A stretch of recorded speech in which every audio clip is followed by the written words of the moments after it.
we all agree that Eddie is just the man? And does he even have underrated riffs? I don't know, but I know that there are some riffs that aren't the main ones, and they're awesome, like On Fire.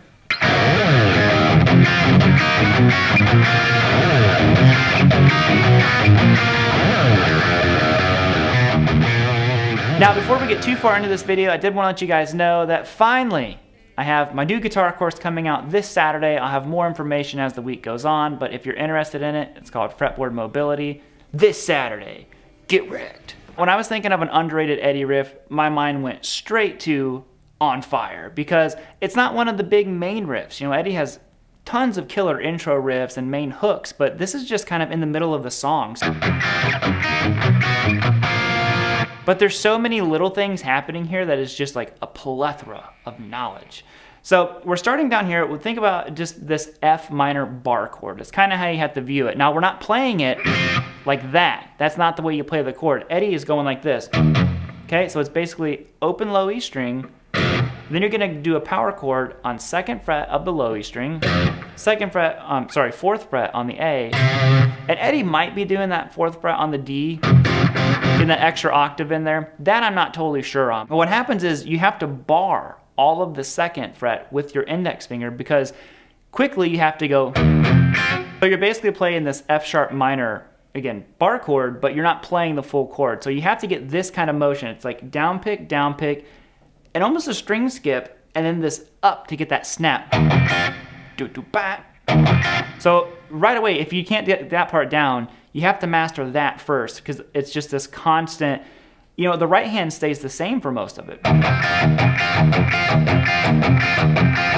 Okay, so get that part down, because what happens is he just moves up to 3rd fret and does the same kind of overall chord idea. Now, he doesn't bar the strings this time. Now you're gonna play open high E and open B. Okay, so before you were going barring, get those top 2 notes there on the 2nd fret. Now we move up a half step, so you go open 3, power chord, and then open high E B string. So, okay, so you gotta get that part there. Okay, and just get to where you can kind of get that underneath your fingers first. So what happens now is we're going to change strings. We move everything down a string, but again, the overall idea is kind of the same. So we're going to go open on the A string, then 3rd fret on the A, and then the 5th fret on the D and the G. And we're still doing that barring motion with our hand. So technically, this is like a sus2 chord. You know, that's pretty much what we're going to do here, because we're going to go, okay? So it's there, he's spelling it out. He's just not strumming through the whole chord. So it's open on the A, 3rd fret, and then 5th fret on the D, 5th fret on the G, and you get that upstroke on that 3rd fret on the high E and the B. Okay, but you got to bar that finger. And it's fast. It's a quick riff. Okay? Now what happens here is everything's been real short and sweet. You know, don't let anything ring out at and you have to jump on to the next one. Okay, now this last one, he lets it ring out a little bit, so get ready because it gets wild. We're gonna go. Okay, so you're gonna do open on the A string, 2nd fret on the A, with a 4th fret on the D and 4th fret on the G. So, okay, so we have. Now this time he strums the chord and you hear it actually ring out for a second. So, oh, don't do that.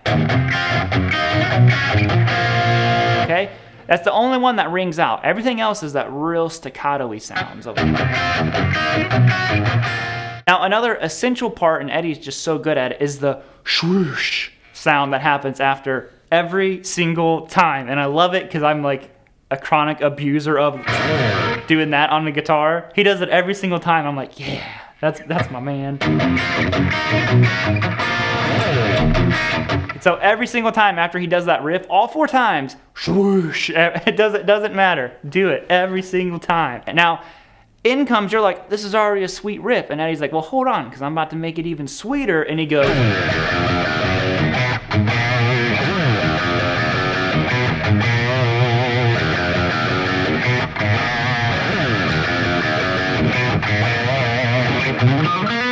We're not going to do that part. But And again, it's just littered with dynamics sprinkled in all over the place. So it's pretty much the same riff, but now we've changed the dynamic approach to it. It's single notes. We're gonna go open on the low E string, so, and then 2nd fret on the low E twice. Okay, now you do open again, and 3rd fret on the low E string twice. Now the first time he plays this, he plays it open. The next time he mutes it, and then the 3rd time he just kind of does what he wants because he's Eddie Van Halen. So, okay, so we have that part.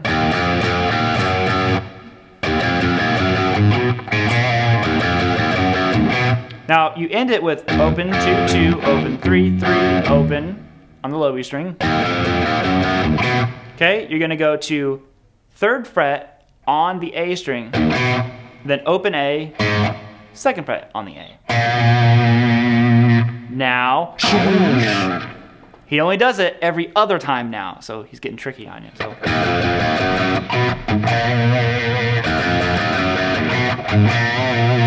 And he might even be going.